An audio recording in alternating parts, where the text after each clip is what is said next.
మీ personal interviews మరియు వ్యాపార ప్రకటనల కొరకు ఈ నెంబర్ని సంప్రదించండి. నమస్తే, వెల్కమ్ టు మనం టీవీ. నేను మీ ప్రియాంకర. మనకు తెలిసిందే, తిరుపతి కొండపై ఏదైతే లడ్డు ప్రసాదం ఉందో, ఈ ప్రసాదానికి సంబంధించి ఒక ఇష్యూ నడుస్తుంది. అయితే ఈ లడ్డూలో జంతువుల కొవ్వుతో తయారు చేసిన నూనె, నెయ్యి లాంటివి వాడారు అని, అంటే ఇంత కల్తీ లడ్డూని స్వామివారికి ప్రసాదంగా పెడుతూ వచ్చారు జగన్ ప్రభుత్వం అని చెప్పేసి. మరి అసలు దీన్ని ఎలా చూడాలి? వైఎస్ఆర్సీపీ పార్టీ అయితే తమ తప్పుని సమర్థించుకుంటూ వస్తుంది. మరి అసలు వాళ్ళు మాట్లాడుతున్న మాటలో ఎంతవరకు వాస్తవం ఉంది, వస్తున్న రిపోర్ట్ ఏం చెప్తుంది అనే విషయాల్ని ఈరోజు మనతో డిస్కస్ చేయడానికి స్టూడియో పాటు ఉన్నారు కరాటి కళ్యాణి గారు. వారితో మాట్లాడదాము. నమస్కారం మ్యామ్. నమస్తే అమ్మా. ఒక విధంగా చూసుకుంటే సీఎం చంద్రబాబు నాయుడు గారు స్వయంగా రిపోర్ట్స్ చూపించి ఈ విధమైన తప్పు జరిగింది అని చెప్పారు. అంటే ఒక సీఎం స్థాయిలో ఉన్న వ్యక్తి ఈరోజు వచ్చి అబద్ధాలు చెప్తారని మనం అనుకోలేని సిచ్యువేషన్. ప్రతిదీ ముందు వెనక ఆలోచించి చెప్తారు, ఎందుకంటే హిందువుల మనోభావానికి సంబంధించిన అంశం కాబట్టి. తప్పుపుచ్చుకునే ప్రయత్నం జగన్మోహన్ రెడ్డి గారు అలానే వైవి సుబ్బారెడ్డి గారు చేస్తూ వస్తున్నారు. ఇటు పవన్ కళ్యాణ్ గారు ఉపేక్షించేది లేదు, ఎంతటి వారైనా సరే శిక్షింపబడాల్సిందే అనేసి అంటున్నారు. మీరేమంటారు? దీనికి సంబంధించి నిజంగా తప్పిదం జరిగిందంటారా? ఖచ్చితంగా జరిగిందని అంటాను. తిరుమల తిరుపతిలో లడ్డు వివాదం ఈరోజు బయటికి రావడం, వెలుగులోకి వచ్చింది అంటే చంద్రబాబు నాయుడు గారు వేసిన కమిటీ, వాళ్ళు సేకరించిన ఆధారాలు, దాని తాలూకా వివరణ అంతా తెలుసుకొని వాళ్ళు ఒక 2-3 మంత్స్ దాని గురించి రెండింటిని పరిశీలించిన తర్వాతనే ఆ నివేదిక వచ్చి ఉంటుంది. దానిలో అవకతవకలు జరిగాయి అని తెలియడానికి. మీరు అప్పుడెప్పుడో జరిగితే ఇప్పుడేంటి అని అంటే, ఏదైనా చేసేటప్పుడు కొంచెం టైం తీసుకుంటుంది. Time taking. వెంటనే రిపోర్ట్ ఇచ్చారుగా, 1 డేలో 2 డేస్లో రాదుగా. దానికి ఒక నివేదిక రావాలంటే దానికి ఒక టైం పడుతుంది. ఆ టైం వరకు ఉండి అప్పుడు జరిగింది కదా, ఇప్పుడు జరిగింది కదా, ఏదో వాళ్ళు తప్పు కప్పిపుచ్చుకోవాలి కాబట్టి చెప్తే 5 yearsలో వాళ్ళు చేసిన అరాచకాలు ఇన్నా అన్నా ఒక్కటే అంటారా? తిరుమలలో ఓన్లీ లడ్డు వివాదం ఒకటేనా?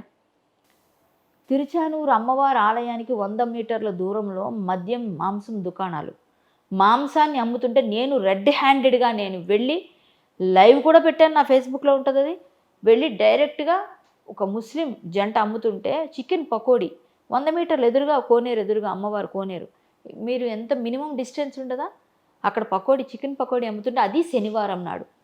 తిరుపతిలో శనివారంకి ఎంత ప్రాముఖ్యత, అలాంటి శనివారం నాడు పకోడీలు అమ్ముతున్నారు అక్కడ. నేను వెళ్తే వెంటనే ఆపేశారు. ఆ చుట్టుపక్కల 4 షాప్స్ ఉంటే నేను గట్టిగా వెళ్ళని మాట్లాడితే వెంటనే తీసి, ఎవరిచ్చారు మీకు పర్మిషన్ అంటే పంచాయతీ సెక్రటరీ. అంటే అక్కడ పంచాయతీ పరిధిలో వాళ్ళకి తెలిసి, వాళ్ళు తెలుసుకొనే చేస్తున్నారు. అంటే ఆ సెక్రటరీలు వాళ్ళందరికీ ఇందులో లేదా భాగం? మొత్తం అంతా వాళ్ళు చేయాల్సిందే కదా. వాళ్ళందరూ వీళ్ళకి పర్మిషన్స్ ఇస్తున్నారు. మాంసం కొట్లు, మద్యం కొట్లు ఉండకూడదుగా గుళ్ళ పక్కన. అలాగే ఇదొక ఇదంతో పైన, కొండపైన వాటర్ బాటిల్స్, హోటల్స్ కింద, ప్రైవేట్ హోటల్స్ కూడా చాలా కాస్ట్. మనం ఎంత ట్రై చేసినా మనం అనుకున్న దానికన్నా ఎక్కువ ఉంటాయి. అందుకే పైన దొరకట్లేదు, పైన కూడా అలానే అయిపోయింది. సో ఎక్కడ చూసినా ప్రతి దగ్గర పార్కింగు, హోటల్స్, వాటరు, ఫుడ్డు, ప్రతి దగ్గర కూడా మొత్తం అంతా అది ఒక ఏంటంటే, తిరుపతి అంటే కలియుగ వైకుంఠం కాబట్టి ఆ కలియుగ వైకుంఠంలో స్వామి ఉంటారు. స్వామిని దర్శించాలి అంటే మనం తిరుపతి వెళ్ళాలి. తిరుపతి అంటే అందరినీ అంత దూరంలో ఉన్నాడు, 7 కొండల పైన ఉన్నాడు స్వామి, మొక్కు చెల్లించుకోవాలి, కాలినడకను వెళ్ళాలి, పొర్లు దండాలు పెట్టాలి అని ఎన్నో ఆశలతో వెళ్ళిన భక్తుల మనోభావాలు దెబ్బతీసే విధంగా ఇన్ని రోజులు, ఇన్ని సంవత్సరాల నుంచి మీరు ఈ కాంట్రాక్టర్ థామస్, వాడి పేరు థామస్ అనేవాడు సప్లై చేస్తున్న నెయ్యిలో కల్తీ ఉంది, వాడికి జంతు కళేబరాలతో తయారు చేసే అలవాటు ఉంది, ప్యాకింగుల్లో తెలియదు కాబట్టి చేసి పంపించేస్తున్నారు. ఇంత క్వాంటిటీ నెయ్యి ఉంటే దానిలో ఇంత క్వాంటిటీ ఇవన్నీ కలిపేసి ఏదో చేస్తే ఏదో తేడా ఉంది అనుకుంటారు. బ్రాహ్మణులకు కూడా తెలియదు కదా, కొంతమందికి ఏం తెలుస్తుంది, వాళ్ళకి ఏమైనా ఇవన్నీ స్మెల్ తెలుస్తాయి కానీ తేడా ఉంది అనుకుంటారు, బట్ ఏదో వస్తుంది అనుకుంటారు. సో ఇంత తేడాగా థామస్ అనే వ్యక్తి చేస్తూ ఉంటే 5 సంవత్సరాలుగా ఎన్నిసార్లు వెళ్ళి ఉంటాము మనలాంటి వాళ్ళం స్వామిని మొక్కడానికి, స్వామిని దర్శించుకోవడానికి ఎన్నిసార్లు వెళ్ళి ఉంటాం? అన్నిసార్లు మనం తిన్న లడ్డు అదే అన్నప్పుడు మనకి ఇప్పుడు వికారం అయిపోతూ ఉండదు? ఎలాంటి పరిస్థితిలో ఉంటాం మనం? ఎంత బాధ మనలా ఎంతమంది. ఇంకా మనం నాన్ వెజిటేరియన్స్ పర్వాలేదు, వెజిటేరియన్స్ పరిస్థితి ఏంటి? వాళ్ళు ఎంత బాధపడతారు? తెలుసో తెలియకో భగవంతుడి దగ్గర వాడెవడో అపచారం చేసి దానికందరికి మనం కూడా తీసుకున్నామే అంటే, మనకు తెలియక చేసినప్పుడు అది అంటుతుంది పాపం అని అలా అనరు. అయినప్పటికీ మనకి మానసిక క్షోభ ఉండిపోతుంది కదా. ఎంతమంది భక్తులు ఎంత పెయిన్తో భరిస్తుంటారు, ఎంతమంది నిష్ఠాగరిష్ఠులు ఎంత బాధపడి ఉంటారు, ఎంతమంది బ్రాహ్మణోత్తములు, పండితోత్తములు ఎంత పిచ్చిగా వాళ్ళకి నైట్ నిద్ర రాకుండా ఈరోజు రాక నేను తెలిసిన దగ్గర నుంచి వాళ్ళు ఎంత బాధపడి ఉంటారు. ఇంకా చెప్పాలంటే ప్రాయశ్చిత్తాలు కూడా చేసుకునే వాళ్ళు ఉంటారు. గత 5 ఏళ్ల ప్రభుత్వంలో జగన్మోహన్ రెడ్డి గారి ప్రభుత్వం ఏదైతే ఉందో టీటీడీకి సంబంధించి ఈవో అవ్వచ్చు, ఎవరైనా కావచ్చు, అక్కడ కనీసం హిందూ ధర్మాల్ని పాటించేవారు, హిందుత్వం గురించి తెలిసిన వాళ్ళని మాత్రమే నియమిస్తూ రావాలి. కానీ ఈ ప్రభుత్వంలో ఇతర మతస్థుల్ని మాత్రమే అక్కడ నియమించారు. ఈరోజు మనకి నెయ్యి సప్లై చేసే వాళ్ళు కావచ్చు, వైవి సుబ్బారెడ్డి గారు కావచ్చు, భూమన కరుణాకర్ గారు కావచ్చు, అక్కడున్న వాళ్ళందరూ కూడా వేరే మతస్థులు. అంటే కనీసం అక్కడ ఎలాంటి కృతులు జరుగుతాయి, ఏం జరుగుతాయి అని కూడా అవగాహన లేని వారికి ఈరోజు పదవులు కట్టబెడితే ఏం జరుగుద్ది అనడానికి ఈరోజు ఇది నిదర్శనమా? మేలుకోమని వెంకటేశ్వర స్వామి చెప్తున్నారని అనుకోవచ్చా? వెంకటేశ్వర స్వామి క్లియర్గా మనకి ఎన్నోసార్లు హింట్స్ ఇస్తాడమ్మా, చాలా రకాలుగా. ఇప్పుడు గోవిందరాజ స్వామి గుడి క్రింద, అవును, అదంతా పవిత్ర ప్రదేశం. తిరుపతి పైన క్రింద అమ్మవారు, పద్మావతి అమ్మవారు ఇంతకుముందు చెప్పింది. నేను వెళ్ళి ఫైట్ చేస్తే జీవో పాస్ చేశారు. అక్కడ ఇన్ని మీటర్ల వరకు, ఇంత ప్రదేశం వరకు ఎటువంటి మాంసం కొట్లు ఉండవు అని జీవో గురించి ఫైట్ చేశాను అప్పుడు నేను. తర్వాత తాపడం దగ్గరికి వెళ్ళాం, కొన్ని సంస్థలు, హిందూ సంస్థలతో కలిసి వెళ్ళి ఫైట్ చేసేటప్పుడు ఏమైంది, బంగారు తాపడంలో మొత్తం సబ్ కాంట్రాక్ట్ ముస్లింకి ఇచ్చారు. ఆ సబ్ కాంట్రాక్ట్ ఇచ్చిన ముస్లింని రెడ్ హ్యాండెడ్గా లోపల పట్టుకున్నాం మేము. అధికారులు అందరూ వచ్చారు, పెద్ద ఫైట్ అయింది. చూస్తే ఆ పైన మొత్తం రాగిరేకులు, దానిపైన పెయింటింగ్ గోల్డ్ తాపడం కదా పెట్టాలి, గోల్డ్ తాపడాలు కొన్ని దగ్గర ప్లేసుల్లో పెట్టి, కొన్ని ప్రదేశాల్లో మొత్తం అంతా పెయింట్ కూడా చేశారు. అంటే ఈ బంగారం అంతా ఎడిపోయింది, ఎవరు తిన్నారు, ఎక్కడికి వెళ్ళిపోతుంది, ఇదంతా చేస్తున్నారు. ఇదొక రకమైన మోసం. ఇన్ని రకాలుగా చూసిన వెంటనే అక్కడ ఏమైంది, పెద్ద చెట్టు ఉండేది, పెద్దది మహావృక్షం, కాలిపోయింది నిలువున, బూడిద, షాపు దగ్ధమైంది, ఏనుగు చనిపోయింది. ఇవన్నీ మీకు హింట్స్ కావా స్వామి ఇచ్చేవి? తప్పులు జరుగుతున్నాయని మేము వెళ్తే కాదని మా మీద రివర్స్ అయ్యారు. అక్కడ ఏం జరిగింది? ఇమీడియట్గా మంత్స్ కూడా కాకుండానే అవన్నీ జరిగాయి, కాలిపోవడాలు. అంటే తిరుపతిలో ప్రదేశాలు ప్రతిది పవిత్రమైన ప్రదేశం. అది పైన స్వామి ఉన్న ఆ చుట్టుపక్కల అలివేలు మంగాపురం, శ్రీనివాస మంగాపురం, ఇవన్నీ కూడా పవిత్రమైన ప్రదేశం. సో ఎక్కడ చూసినా అక్కడ పవిత్రతకే తావివ్వాలి. అలాంటి ప్రదేశంలో భూమన కరుణాకర్ రెడ్డి గారు, మీరు చెప్పిన ఎవరైతే వైవి సుబ్బారెడ్డి గారు, ఈ థామస్ లాంటి వాళ్ళ కాంట్రాక్టు, ఇంకొక ఆయన ముస్లిం పేరుంది, జీడిపప్పు లాంటి డ్రై ఫ్రూట్స్ సప్లై, ఆయన డ్రై ఫ్రూట్స్, జీడిపప్పు, కిస్మిస్, బాదం, ఇవన్నీ ఆయన సప్లై చేస్తాడు, ఆయన ముస్లిం. సో వీళ్ళందరికీ కాంట్రాక్ట్స్ ఇచ్చి వీళ్ళందరినీ ఉద్యోగాల్లో పెట్టి అన్య మతస్థులకి తిరుపతిలో ఏం పని? మన హిందువులు లేరా? మన ఐఏఎస్ ఆఫీసర్లు లేరా? మన వాళ్ళందరూ చాలా భక్తులు లేరా? ఎంతోమంది కోట్ల విరాళాలు ఇచ్చిన దాతలు లేరా? వాళ్ళందరినీ తీసుకొచ్చి మీరు నియమించవచ్చు కదా, వాళ్ళకి ఇవ్వచ్చు కదా, సేవ చేసుకుంటారు. స్వామికి 1000 రూపాయలు ఖర్చు పెట్టండి అంటే ఇంకా అవసరమైతే వీళ్ళ జోబుల నుంచి ఇంకొక 500 వేసి ఖర్చు పెట్టి స్వామికి మంచి కైంకర్యాలు చేస్తారు. వీళ్ళు నువ్వు 1000 రూపాయలు కైంకర్యం చేయంటే 200 చేసి 800 మింగేస్తారు. ఇది జరుగుతుంది. ఎందుకంటే వాళ్ళకి పూజల గురించి పెద్దగా అవసరం లేదు, అవగాహన లేదు, అవసరం లేదు వాళ్ళకి. దేవుడు ఏమైనా వచ్చి తింటాడా, దేవుడు ఏమైనా చేస్తాడా, మేమేగా తినేది, మీరేగా తినేది, ఇట్లా మాట్లాడే నాస్తికులు ఉంటారు కొంతమంది. వాళ్ళందరికీ లేకపోతే పరమతస్తుల్ని తీసుకొచ్చి పెడితే వాళ్ళకి భక్తి లేనప్పుడు ఏదో జనాల కోసం, పదవుల కోసం నమస్కారం పెట్టడం తప్ప మనస్ఫూర్తిగా నమస్కారం పెట్టుకొని ప్రసాదం తింటారండి వాళ్ళు? చెప్పానండి, వాళ్ళ గుండె మీద చేసుకొని ఎవ్వరూ చేయరు. కొంతమంది చేస్తారేమో అందులో, అది కూడా భక్తుల కోసం, వాళ్ళ ఇంట్రెస్ట్తో వాళ్ళు చేయరు. మా ఆవిడ క్రిస్టియన్ కాదండి, మా ఆవిడ హిందూ, నేను మాత్రం క్రిస్టియన్.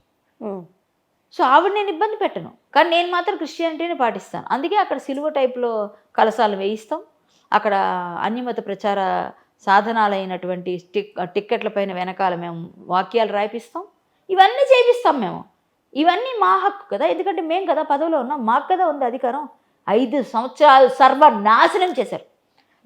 సర్వనాశనం అంటే ఇంకా దానికి చెప్పడానికి కడుపు తరుక్కుపోతుంది, గుండె బరువెక్కిపోతుంది. తిరుపతి గురించి మాట్లాడితే ఒక్కొక్కడిని నిజంగా అధికారం ఉంటే ఎవరైతే ఇలాంటి తప్పులు చేశారో, నెయ్యి సప్లయర్ని కానీ, ఈ జీడిపప్పు కాంట్రాక్టర్లు కానీ, ఇంకొకళ్ళని కానీ మొత్తం హిందువులందరూ వెళ్ళి కుమ్మేస్తారమ్మ వదిలితే.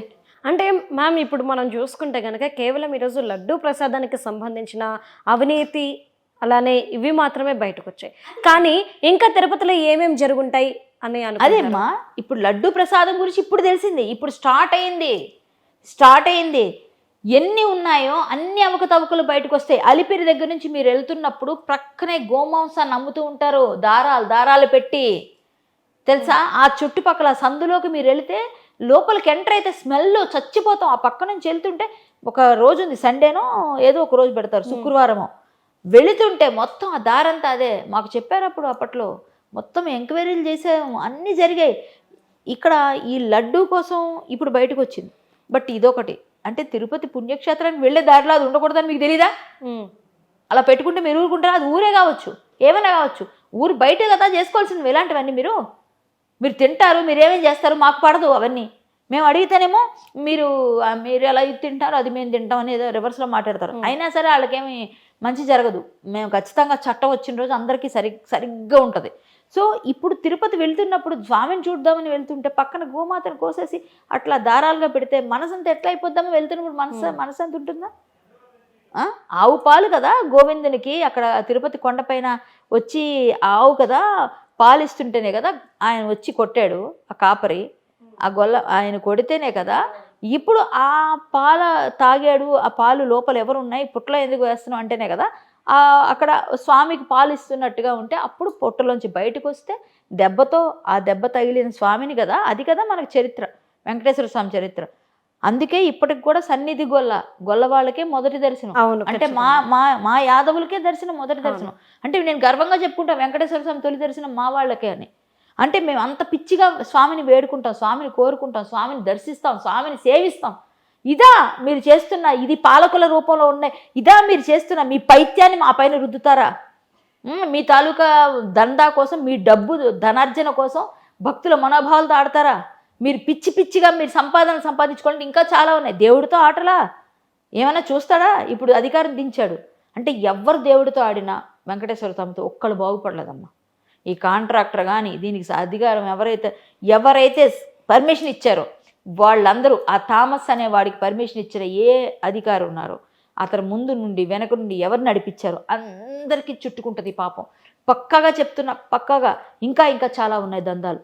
పైన వాటర్ బాటిల్ దందా మొన్నటిదాకా అది బయటపెట్టి ఏంటమ్మా, తాగేసిన నీళ్లు తాగేసి వాటర్ గాజు గ్లాసులు ఇవ్వాలట, గాజు గ్లాసులే ఉండాలట. ఆ వాటర్ బాటిల్స్ పైన తాగేసిన వెంటనే వాళ్ళకి అది మళ్ళీ తాగిన తర్వాత వెనక్కిస్తే 10 రూపాయలు వెనక్కిస్తారు. 30 రూపాయలు 50 రూపాయలు అది పెట్టారు రేటు. సో వీడు తాగిన తర్వాత వీడికి అడిగాడో లేదు ఎవరికి తెలుస్తుంది? ఎంగిల్ దానిలో మళ్ళీ నీవు పెట్టి మళ్ళీ సీల్ చేశారు, ఎవరికి తెలుస్తుంది? మనం చూడం. అంటే మన ఎంగిల్ ఇంకోడు, ఎవడో ఎంగిల్ మనం, అంతే కదా. ఇలాంటి పరిస్థితి అదొకటి చేశారు. నెక్స్ట్ అన్నం, ఒకసారి రాధామనోహర స్వామి వెళ్ళి అక్కడ గట్టిగా ఫైట్ చేశారు. ఏంటి పురుగుల అన్నంలాగా మొత్తం ఒక రకంగా మెతకను. టీటీడీకి డబ్బులు లేవు, టీటీడీలో డబ్బులు లేవా? భక్తులు అన్నదానం కోసం ఎన్ని కోట్లు ఇస్తున్నారు, రోజు మీకు కోట్ల ఆదాయం స్వామికి వస్తుంది. స్వామి అన్నం పెట్టాడు, అందరికీ పెట్టగలిగే స్థితిలో లేడా స్వామి? పెడతాడు కూడా. కలియుగం అంతం వరకు కూడా ఆయన ఎంతవరకైనా ఎంతమందికైనా పెట్టగలిగే శక్తి ఎవరికి ఉందని వెంకటేశ్వర స్వామికి ఉంది. సో అంత ధనవంతుడైన వెంకటేశ్వర స్వామి ఆయన కుబేరుడు అప్పు కట్టడానికి తీసుకున్నా, ఎలా తీసుకున్నా, ఏ విధంగా తీసుకున్నా వెంకటేశ్వర స్వామి ధనవంతుడే కదా. ఆయనకు వచ్చే అన్నం ఆ డబ్బులతో అందరికీ భోజనం పెడుతున్నాడుగా, అన్నదాన ప్రభువే కదా. అలాంటప్పుడు మంచి నాసిరకం బియ్యం తెచ్చి వండుతారా మీరు? మంచి బియ్యం లేవా మీ దగ్గర? నాసిరకం బియ్యం పెట్టేస్తారా భక్తులకి? ఎన్ని అన్నదాన సత్రాలు ఉన్నాయి అక్కడ. సో అది కూడా ఒక ఇష్యూ అయింది, అదొక ఇష్యూ. అలాగే కాటేజెస్ బ్లాక్లలో అందరికీ బ్లాక్ చేసేయటం ఎన్ని ఉన్నాయి, ఎన్ని రకాలుగా చేస్తున్నారు. 1000 రూపాయలు కట్టాల్సిన 3000 కట్టించుకునే రోజులు ఉన్నాయి. అంటే 10,000 రూపాయలు 15,000 కూడా పలుకుతాయి కొన్ని సింగిల్. అంటే వాళ్ళకి ఒక ఇండిపెండెంట్ కాటేజెస్ ఇస్తే ఎంత ఘోరంగా ఉంది అక్కడ సిచ్యువేషన్ ప్రతి విషయంలో. పోనీ ఏమైనా ఫుడ్ మంచిగా దొరుకుతుందా పైన? పోనీ ఏమైనా బయట హోటల్స్లో, పోనీ అక్కడ లోపల మనకు అన్నదానంలో కుదరలేదు వెళ్ళలేకపోయామంటే బయట ఫుడ్ కూడా వాళ్ళు తినాలి అంటే చుక్కలు కనిపించేట్టుగా ఉన్నాయి ఫుడ్లు రెస్టారెంట్స్లో. వాళ్ళు ప్రతిదీ పాట, ప్రతిదీ వాళ్ళు ఏదైనా బిజినెస్సే, ఆ బిజినెస్లో వీళ్ళకి వాటా కోసం వీళ్ళు పాట పాడిస్తున్నారు. ఈ పాట పాడిన వాళ్ళకి వాటా ఇస్తున్నారు. సో ఏమవుతుంది, భక్తులకి జేబులు లూటీ అయిపోతున్నాయి మొత్తం. సో వీళ్ళైతే వెంకటేశ్వర స్వామిని, ఆ తిరుపతిని పవిత్రతను కోల్పోయేటట్టు చేస్తున్నారు. పవిత్రతను కోల్పోయేంటి వెంకటేశ్వర స్వామి కోల్పోడు. పవిత్రంగా భావించే భక్తుల మనోభావాల్లో దెబ్బతీసేస్తే పవిత్రత ఆటోమేటిక్గా తగ్గిపోతుంది. ఇప్పుడు మీరు ఇంత పాపం చేశారు వెధవల్లారా, నిజంగా ఇంత పాపం చేశారు. ఎవడైతే వెధవ ఉన్నాడో వెంకటేశ్వర స్వామి లడ్డూలో ఇంత నెయ్యి గుమ్మలాడే స్మెల్, పచ్చకర్పూరం వాసన, ఆ లడ్డు ఇంత సైజు ఉండేది ఒకప్పుడు. ఆ సైజు ఇలా ఉంటే అబ్బా చేయి పట్టేది కాదు అనేవారు కదా. మా చిన్నప్పుడే చేయి పట్టేవి కాదు. అట్లాంటి లడ్డు ఇప్పుడు ఇంత సైజు వచ్చింది.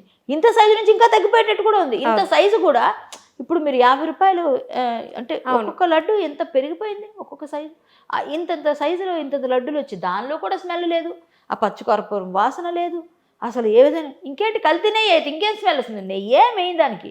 మీరు ఎక్కడైనా మంచి నెయ్యి 3000 రూపాయలమ్మా మినిమం కిలో ఉంటుంది, స్వచ్ఛమైన కౌగి ఆవు నెయ్యి వాడాలంటారు, పునుగు పిల్లి తొలగ తైలం వాడాలి స్వామికి, అదేమో ఎక్కడి నుంచో తెచ్చి అది వాడతారు, జవ్వాది పునుగు ఇవన్నీ కూడా స్వామికి సువాసనతో ఆయనని అలాగా అలంకార ప్రియుడు ఆయన, విష్ణుమూర్తి, సాక్షాత్ విష్ణుమూర్తి.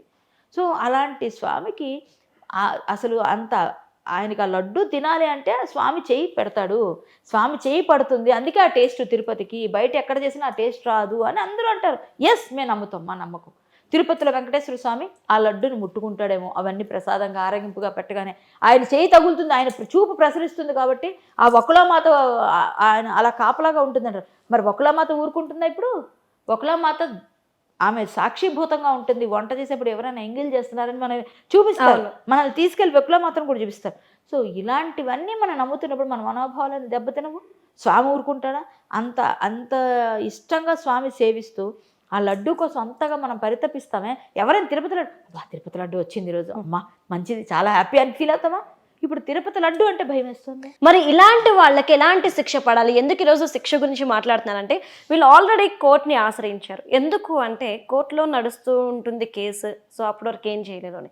కానీ హిందుత్వాన్ని, వాళ్ళ యొక్క మనోభావాల్ని దెబ్బతీస్తూ స్వామివారికి పెట్టే ప్రసాదంలో ఇంత నీచమైన కల్తీ జరిగింది కదా, వాళ్ళకి ఎలాంటి శిక్ష పడితే మళ్ళీ ఇలాంటి వాళ్ళు పుట్టగొడుగుల్లా పుట్టుకు రాకుండా ఉంటారు అంటారు? చూస్తూ ఉండమ్మా, నేను చెప్తున్నాను మనస్ఫూర్తిగా, ఎవడైతే కల్తీ చేశాడో వాడికి పుట్టగతులు ఉండవు, వాడు అనకూడదు, వాడు కుక్క చావు చేస్తాడు. నేను ఇవాళ చెప్తున్నా, మనం శిక్షలు పడకుండా వాళ్ళు ఏదో తప్పించుకోగలరు, కోర్టులకు వెళ్ళగలుగుతారు, ఏదో డ్రాగ్ చేయగలుగుతారు, ఎన్నో సంవత్సరాలు చేయగలుగుతారు డ్రాగ్, కానీ ఖచ్చితంగా న్యాయమే గెలుస్తుంది. ఎందుకంటే వాళ్ళు కోర్టును ఆశ్రయించేస్తే డ్రాగ్ అయిపోతుంది కదా, కొన్ని సంవత్సరాలు అయిన తర్వాత కదా చూసుకుందాం, అప్పటికి మన ప్రభుత్వం వస్తుందేమో అని ఆశపడవచ్చు. ఈ 5 సంవత్సరాలు 6 సంవత్సరాలు 10 సంవత్సరాలు లాగేస్తే మళ్ళీ మనకు వస్తుంది అవకాశం, ఆశ ఉంటుంది, అప్పుడు ఏదో చేసుకుంటారు, వాళ్ళు ఏదో మేనేజ్ చేసుకుంటారా, ఇంకోటి చేస్తారు. బట్ దేవుడు అనేవాడు చూస్తూ ఊరుకోడమ్మా, పక్కాగా శిక్ష అనిపిస్తాడు. ఎవడైతే కల్తీ చేస్తాడో ప్రతి ఒక్కరికి ఒక్కొక్క రూపంలో అవుతుంది, మనం పేపర్లో ఖచ్చితంగా చూస్తాం, అది నేను చెప్పగలను. శిక్షలు పడాలంటే ప్రభుత్వం గట్టిగా తీసుకోవాలి. చంద్రబాబు నాయుడు గారికి నేను ఒక అప్పీల్ చేస్తున్నా, దయచేసి చంద్రబాబు నాయుడు గారు, మీరు ఎలాగో లడ్డు విషయం తీశారు, మిగిలిన చాలా ఇష్యూస్ ఉన్నాయి. మేమందరం ప్రెస్ మీట్లు పెట్టాం, ఎన్నో సంఘాల ద్వారా వచ్చి వినతి పత్రాలు ఇచ్చాం, ఎస్పీ గారికి ఇచ్చాం, టీటీడీ ఈవో గారికి ఇచ్చాం, కానీ ఎక్కడ కూడా ఫలితం లేదు, చూసి పక్కన పెట్టేస్తారు అంతే. మేము ప్రెస్ మీట్లు పెట్టడం, గట్టిగా మాట్లాడడం, మా బాధ మేము తెలియజెప్పడం, అరవటం, ఇంతే. బట్ ఖచ్చితంగా ఇప్పుడు మీరు ఇది జోక్యం చేసుకొని అక్కడ జరుగుతున్న ఆ పక్కనే ఒక నల్సార్ యూనివర్సిటీ ఏదో ఉంది అక్కడ, దాని గురించి కూడా ఒక ఇష్యూ నడుస్తుంది. ఇవన్నీ కూడా మీరు పరిశీలనలో తీసుకొని ప్రతి ఒక్కటి కూడా పరిగణలోకి తీసుకొని ఖచ్చితంగా దాని మీద ఖచ్చితమైన ఎంక్వైరీ వేయండి. మంచి త్రిసభ్య కమిటీ వేస్తారా, ఇంకోటి వేస్తారా, అది మీ ఇష్టం. పటిష్టమైన భద్రత కల్పించండి అన్ని విషయాల్లో. తిరుమల తిరుపతి దేవస్థానంలో అవకతవకలు జరగాలి, చెయ్యాలి, లోనకి ఎంటర్ అవ్వాలంటే భయపడేటట్టుగా ఉండాలి, ఈజీగా చేయకూడదు ఎవరైనా, అలాంటివి రాకుండా ఆయన చర్యలు తీసుకోవాలి. ఎవరైతే అధికారులు పాల్పడ్డారో, ఎవరైతే సపోర్ట్ చేశారో, ఇప్పటికీ వాళ్ళ అధికారంలో ఉంటే వాళ్ళని సస్పెండ్ చేయించండి, వాళ్ళని రిమూవ్ చేయండి. అన్యమతస్థులకి అధికారంలోకి ఎవరిని కూడా లోపలికి ఎంటర్ చేయకండి. అన్యమతస్థులకి అసలు అందులో తావే లేదు. తిరుమల తిరుపతి మనది, హిందువులది. మొక్కుకోవడానికి ఎవరికైనా ఇంట్రెస్ట్ ఉండొచ్చేమో, కానీ మేమందరం వెళ్ళే ప్లేస్లో మీరు అపవిత్రం చేస్తామంటే ఒప్పుకోం మేము. మీరు పవిత్రంగా ఉండేవాళ్ళు, మా హిందూ ధర్మాన్ని స్వీకరించిన వాళ్ళు మాత్రమే లోపలికి రావాలి. బొట్టు పెట్టుకునే వాళ్ళు మాత్రమే లోపలికి వెళ్ళాలి. నేను బొట్టు పెట్టను, నా మతం ఇది అంటే నువ్వు రాకూడదు. నువ్వు ఎవరు అసలు రావడానికి, నీకు గడప లోపలికి అడుగు పెట్టడానికి హక్కు లేదు. సో తిరుమలలో నువ్వు ఉండాలంటే నీకు కొన్ని రూల్స్ పెట్టాలి. ఇలాంటి వాళ్ళకే ఉద్యోగం ఇవ్వాలి. అన్యమతస్థులకైతే ఉద్యోగాలు ఇవ్వద్దు, తీసి పడేయండి ఫస్ట్. ఇది నా డిమాండ్. పక్కగా వీళ్ళందరికీ శిక్ష అనిపించాలి, వీళ్ళు ఖచ్చితంగా శిక్షలు పడాలి. లేకపోతే మాత్రం అమ్మ ఎవరికీ భయం ఉండదు. ఆయన ఎలాగో తీశారు కాబట్టి చాలా తవ్వుతుంటే కొండ అంత బోల్డ్ అంత లోపల ఇంకా డొల్ల కనిపిస్తుంటుంది. నేను చెప్తున్నా, కొండ అంత తవ్వుతుంటే లోపల స్వరంగం కనిపిస్తుంది మీకు, అయిపోతుంది. అలాగే ఇప్పుడు తిరుపతిని తవ్వుతూ ఉంటే బోల్డ్ అని విషయాలు బయటకు వస్తాయి. సో మీరు ఖచ్చితంగా దీనిపైన దృష్టి సారించి, ఎలాగో మొదలు పెట్టారు కాబట్టి పూర్తిగా దాన్ని ప్రక్షాళన చేయండి. తిరుపతి యొక్క పవిత్రతను కాపాడండి, భక్తుల మనోభావాలను కాపాడండి. మీరు పవన్ కళ్యాణ్ గారు ఇచ్చిన ట్వీట్ అయితే నాకు సూపర్ అనిపించింది.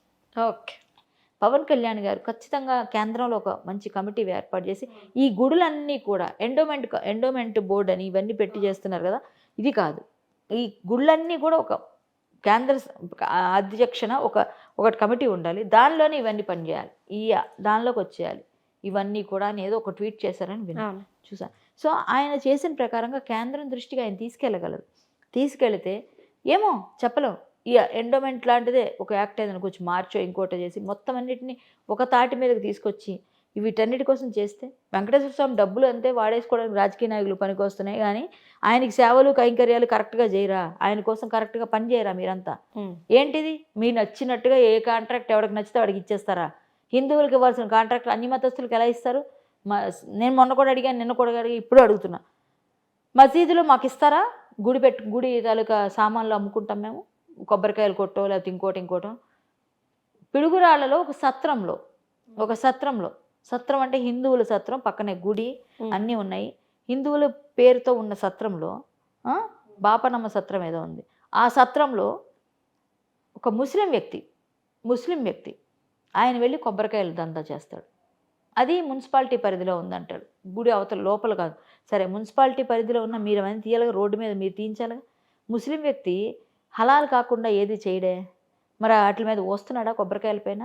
అవి మీరు తీసుకొని వెళ్ళి దేవుడికి కొడుతున్నారా ఎంగిల్ చేసినవి? అంతేగా. దాని అర్థం ఏంటి అంటే మీరెందుకు ఒక సత్రం, హిందూ సత్రంలో ముస్లిమ్స్కి ఇస్తారు, అదే మసీదులో హిందువులు కొబ్బరికాయ కొట్టి పెట్టుకుంటారు, ఇస్తారా? నేను అడుగుతున్నా, ఇస్తారా? అదే క్రిస్టియన్స్, పోనీ మీ చర్చిల్లో మీరు వచ్చి మేము అదండి ఇదండి అని చెప్పి మీరు చాలా షాప్స్లు పెట్టుకుంటారని, నేను మాకు కూడా ఇవ్వండి, మరి ఇవ్వండి, చూస్తాం. వాళ్ళెవ్వరు వాళ్ళ తాలూకు ధర్మాన్ని కరెక్ట్గానే పాటిస్తారు. మేము ఇది ముట్టుకోం, మీ ప్రసాదం మేము తినము, మీ ప్రసాదం మాకు వద్దు, మీ వాటర్ మాకు వద్దు, మా కొబ్బరి నూనె మాకు బెస్ట్ అంటారు కొంతమంది వీళ్ళంతా. మరి ఇవన్నీ ఏంటి? మేము అడిగితేనేమో మీరు మత విద్వేషాలు రెచ్చగొట్టారు, మతం గురించి గట్టిగా. ఏంటండి, ఎవరి పనాలు కరెక్ట్గా చేస్తున్నారు, మేము చేస్తే తప్పేంటి? ఎస్, మా ధర్మం, నేను పుట్టింది హిందువుగా, వెళ్ళిపోయేటప్పుడు హిందువుగా, ఎస్ నేను అలాగే ఉంటా, నా ధర్మం కోసం నేను మాట్లాడతా, నా హక్కు, నా రైట్, నా దేవుడిని నేను దండం పెట్టుకుంటా, ఆయన నేను అవసరమైతే నిందాస్తుతి చేస్తా. ఏంటయ్యా నువ్వేం చూడవేంటి నన్ను అని అడుగుతా నా దేవుడిని, లేకపోతే స్వామి నన్ను కరుణించి అంటాను. అది నా ఇష్టం, నాకు ఆ హక్కు ఇచ్చాడు పుట్టుకతోనే దేవుడు. నువ్వెవరు నా దేవుడి దగ్గర అపవిత్రం చేయడానికి? అపవిత్రం చేసావు అంటే నీకు నమ్మకం లేదని. నమ్మకం లేనప్పుడు నా ప్రిన్సెస్లో నీకేం పని, మా వాళ్ళ దగ్గర నీకేం పని? సో ఇవన్నీ కూడా అడిగేవాళ్ళు లేక, అడిగేతున్నా సరే అలాగా అంటారు, వదిలేస్తారు, 4 సార్లు మాట్లాడతారు. ఎస్, మేము ఫైట్స్ చేసాం చాలాసార్లు, ఇప్పటికీ చేస్తూనే ఉన్నాం. ఏంటమ్మా ఇదంతా? అసలు ఏం జరుగుతుంది? అసలు హిందువులకి ఎక్కడ ఏ విధంగా ఇది లేదా? గుళ్ళు కూడా ఆఖరికి ఆక్యుపై, గుళ్ళు కూడా వాళ్ళ జాబ్స్ వాళ్ళకే. ఎందుకంటే మాకెందుకు ఇవ్వరా మీ గుళ్ళల్లో? అప్పటికప్పుడు బొట్టు పెట్టేసుకుంటారు, అవసరమైతే అప్పటికప్పుడు ఫోటోలు తీసుకుంటారు. ఈయన పూజిస్తాడండి, ఈయన హిందువే. సర్టిఫికేట్లో మాత్రం బయట పేరు మాత్రం థామస్ అని ఉంటుంది, సర్టిఫికేట్ల మీద వాడి పేరు ఏదో రాజేషో నరేషో సురేషో ఉంటుంది. హిందువే. రాధా మనోహర్ సాబ్ అంటారు, నువ్వు ఎవరికి పుట్టావు? మాకే పుట్టావు అంటాడు ఆయన. అలాగా ఎస్, మీరందరూ కూడా ఎక్కడ పుట్టారు? అంతకుముందు ఎక్కడ మీదంతా మూలం? ఎక్కడి నుంచి వచ్చారు మీరంతా? ఒక 2,000 సంవత్సరాల కిందట, 5,000 సంవత్సరాల కిందట మీరెవరు? ఏంటి మీ బ్రీడ్? అంతే కదా. సనాతన హైందవ వైదిక ధర్మం ఒకటే ఉంది, సనాతన ధర్మం ఒకటే ఉంది కదా అనాదిగా. అంతకుముందు ఇవన్నీ లేవుగా, ఎంతకాలం అయింది పుట్టి ఇవన్నీ. సో దీన్ని బట్టి ఎవరు మీరంతా? ఎందుకు ఎట్లా తయారవుతున్నారు? ఎందుకు ఇలా మమ్మల్ని కూడా కన్వర్ట్ చేయాలని చాలామందిని. ఇవాళ వచ్చింది కేసు, నాకు ఇవాళ ఒక కేసు, పేర్లు అవసరం లేదు, కార్ఖానా దగ్గర. ఓకే. ఆమె వైశ్య కమ్యూనిటీ, ఆవిడ ఇంట్లో అద్దెకుంటున్నారు. ఆవిడ ఇంటి లోపలికి వెళ్ళి, నువ్వు మతం మారకపోతే నీ శివుడే నేను చంపేస్తాడు, నువ్వు మతం మారు, నువ్వు మతం మారాల్సిందే అని కొట్టి తిట్టి ఇబ్బంది పెడుతున్నారట. ఆవిడ ఏడుస్తూ ఫోన్ చేసింది నాకు. సో ఎందుకు మేమేమైనా మీ ఇంటికి వచ్చి మీరు మారండి అని చెప్పామా? మావేమైనా గ్రంథాలు చదవండి అని ఫోర్స్ చేసామా? మీరెందుకు మా చేతిలో బైబిల్ పెడతారు? మొన్న హాస్పిటల్లో ఒకటి జరిగింది, గట్టిగా వెళ్ళి నేను ఫైట్ చేశాను. మీరెందుకు మాకు పెడుతున్నారు? ఆ చేతిలో బైబిల్ చదవండి, మా దేవుడిని నమ్ముకోండి, మీకు స్వస్థత వస్తుంది. బాగాలేకపోతే చాలు, వాళ్ళు వేసుకుని ట్యాబ్లెట్లు తగ్గుతుంది, వీళ్ళు బైబిల్ వాళ్ళు తగ్గదు. సో ఈవిడేమో ఈవిడ్ని ఇంటి ఓనర్ని ఇబ్బంది పెట్టి చంపేస్తాం, కొట్టేస్తాం, తిట్టేస్తాం, నువ్వు మతం మారాల్సి అంటున్నారు. ఎందుకంటే ఆవిడ ఒంటరిది, ఆవిడ ఆ ఇల్లు అంతా మతం మారిన తర్వాత వేరే విధంగా ఉంటుంది. సో ఏదో సరవం వాళ్ళ స్వప్రయోజనం కోసం వాళ్ళు మతం మార్చాలని ఇవాళ కేసు కోసం అని మొత్తం మన బజరంగ దళ పిల్లలు వాళ్ళు వీళ్ళు పంపించు, నేను ఇటు వచ్చాను, మళ్ళీ వెళ్ళాల్సి వస్తుంది. ఆవిడ ఫోన్ చేసింది రమ్మని చెప్తున్నా. అంటే ఇలాంటి కేసులు హిందువులకే కదా ఇవన్నీ. అంటే ఏ విధంగానూ మనకు ఇది లేదు, అన్నీ చుట్టేస్తున్నారు. ఒక పక్క ప్రసాదం నాణ్యత లేకుండా చేసి పవిత్రత దెబ్బతీస్తే కూడా మాట్లాడకూడదు. మాట్లాడితే ఎందుకు రాకూడదు? ముస్లిం కాంట్రాక్ట్ ఇవ్వకూడదా? జీడిపప్పు కాంట్రాక్టు క్రిస్టియన్కి ఇవ్వకూడదా? నెయ్యి కాంట్రాక్టు మన మీద రివర్స్ మాట్లాడతారు. ఈ ఎనలిస్టులు, సోషలిస్టులు ఉంటారు కదా కొంతమంది, కమ్యూనిస్టులు, వాళ్ళంతా వస్తారు మన మీదకి. వాళ్ళని మాత్రం అడగరు, అని వాళ్ళే అడుగుతారు. మళ్ళీ మనం మాట్లాడకూడదు. వాళ్ళు ఏం చేసినా మూసుకొని కూర్చోవాలి. వాడు ఏ తూ అని ఊసినా తినాలి. వాళ్ళేమో తీసుకొచ్చి మనకు అన్నీ ఇస్తున్నా సరే ఆ లడ్డూలు ప్రసాదాలని జీడిపప్పులు కుళ్ళిపోయిన ఈ కుళ్ళిపోయిన నెయ్యి పంపించిన అన్నీ భరించాలి. జంతువుల తాలూకు కొవ్వులతో తీసుకొచ్చి ఆ ఆయిల్ తీసి దానిపైన ఏవో పూసి లేపనాలు వేసి నెయ్యిలాగా బాగా కనిపించేటట్టు ఏదో స్మెల్ యాడ్ చేసి ఫ్లేవర్ యాడ్ చేసి ఇచ్చేస్తే అది వాడేసుకొని తినేయాలి. ఇప్పుడు మీరు ఒకటే చెప్తానమ్మా, ఖచ్చితంగా 3,000 రూపాయలు స్వచ్ఛమైన నెయ్యి ఉన్నది, అంత తక్కువకి ఇలా ఇవ్వగలరు వాళ్ళు. అదొకటి ఆలోచించిస్తే అక్కడే అర్థమైపోతుంది. అదొకటి. ఇంకొకటి, మనం ప్యాకెట్లో వచ్చిన నెయ్యి దేన్ని నమ్మక్కర్లేదు. నేను ఈ బ్రాండ్ ఆ బ్రాండ్ అని చెప్పను. ఏ బ్రాండ్ అయినా సరే నేను ఏదో కొన్నాను ప్యాకెట్ని తప్పక కూడా.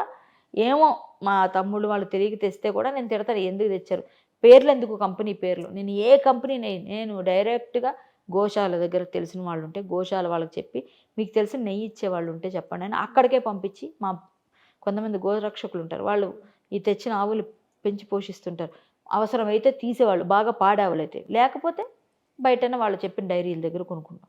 ఖచ్చితంగానమ్మా, మా చాలామంది తెలిసిన వాళ్ళు ఉంటారు డైరీస్ పెట్టిన వాళ్ళకి చెప్పి ఆ నెయ్యి తెప్పించుకొని ప్రసాదాలకు వాడతాం మేము. బయట వాడం అసలు కొనం. ఆ స్మెల్ కానీ అన్ని తేడా వస్తాయి అసలు. లేకపోతే వెన్న తెచ్చుకొని దాన్ని కరిగించుకొని చక్కగా నెయ్యి చేసుకుంటాం. వెన్న కూడా దొరుకుతుంది ఈ మధ్య, బటర్. కాకపోతే అది కూడా డైరీస్ దగ్గరే. పాలు ఎవరైతే పోస్తారో వాళ్ళ దగ్గరే. అన్ని కల్తీనే మనకి ఎక్కడైనా. బట్ మనకు ఒక నమ్మకం, కొంతలో కొంత బెటర్ కదా ఇది. నేను ప్యాకెట్లలో చూడను, ఇప్పుడు ఆ ప్యాకెట్ల వల్ల అదంతా జరిగింది. సో నెయ్యి కల్తీ చేసిన వెధవ ఎవడైతే ఉన్నాడో, ఎవడైతే స్వామివారితో ఆటలాడాడో వాడికైతే పక్కా తగులుతుంది, పక్కాగా స్వామి చూస్తాడు. ఎవరు చూసినా జ్వరం, వెంకటేశ్వర స్వామి ఖచ్చితంగా వాడిని శిక్షిస్తాడు. కోర్టులు లేట్ అవ్వచ్చు, శిక్షలు లేట్ అవ్వచ్చు, ప్రభుత్వాలు మారిపోవచ్చు, బట్ ఈ ప్రభుత్వం చేసింది అనేది హ్యాట్స్ ఆఫ్. మంచి పని చేశారు. వెంకటేశ్వర స్వామి పవిత్రతను కాపాడితే వాళ్ళకి వెంకటేశ్వర స్వామి అలా చూపు అలా ఉంటుందమ్మా. ఖచ్చితంగా వాళ్ళు చేసింది మంచి పని. పవన్ కళ్యాణ్ గారు, నారా చంద్రబాబు నాయుడు గారు మంచిగా ట్వీట్ చేశారు, మంచిగా చెప్పారు. అది కంప్లీట్ చేయండి. తిరుపతిని ప్రక్షాళన చేయండి. తిరుపతిలో చాలా చాలా చాలా అన్యాయాలు జరుగుతున్నాయి. చాలా ఘోషించాం, చాలా బయటికి వెళ్ళి పెద్ద పెద్ద ఫైట్లు చేసాం. కానీ ఏమీ జరగలేదు. ఇప్పటికన్నా జరుగుతుందేమో ఆశ. తిరుపతి లడ్డు అయితే మాత్రం ఎవడైతే మళ్ళీ చెప్తున్నా, ఈ దందాలో తిరుపతి విషయంలో ఎవరెవరు ఏ విషయంలో involve, only not a laddu, ఒక్క లడ్డు కోసం కాదు, మిగిలిన వాటిపైన కూడా స్వామి పైన కొండపైన ఏదైతే అక్రమాలు చేసి ఆర్జన చేశారో అందరూ మట్టి కట్టుకు పోవాలని ఆ స్వామిని వేడుకుంటున్నాను నేను. Thank you so much. నమస్తే.